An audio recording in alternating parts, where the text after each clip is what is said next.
Alam na natin ang challenge. So ganun pa rin ang mechanics natin guys. Per love team pa rin ang labanan. At kung sino ang pinakamaraming compatibility answers sa bawat love team ay siyang mananalo ng 5,000 pesos. So ang una nating isasalang guys ay ang Jelcy, si Angel at si Ito ang unang tanong para sa kanila.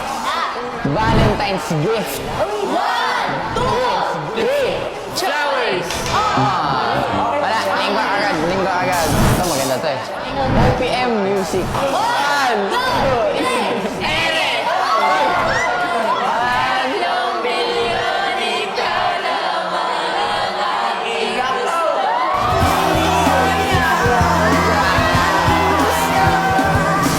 Ideal date. 1, 2, 3. Movie.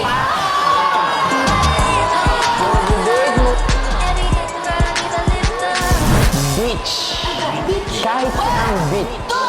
3. Bulacan. Oh no! Grabe kind of flowers. 1, 2, 3. Tulips. Wala.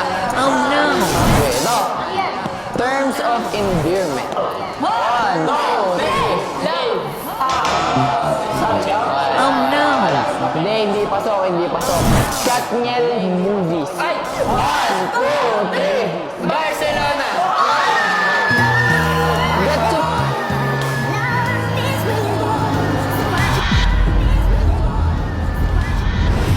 Next, ito maganda. Jewelry. 1, 2, 3. Necklace. Patingin ang necklace.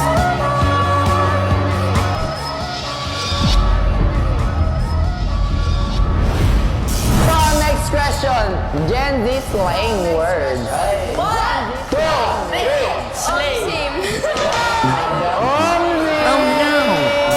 Favorite quality time. 1, 2, 3. Meet out.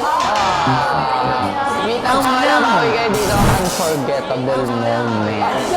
1, 2, 3. TikTok content.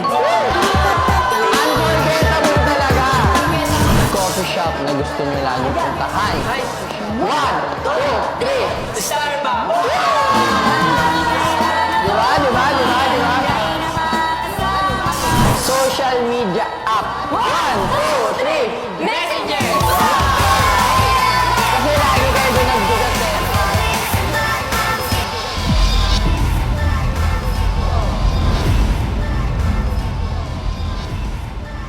Eto ang sunod na tanong. Ginagawa bago matulog. 1, 2, 3. Call. Connected! So grabe yun guys. Dahil dyan, ito nga pala ang ating score. Yan.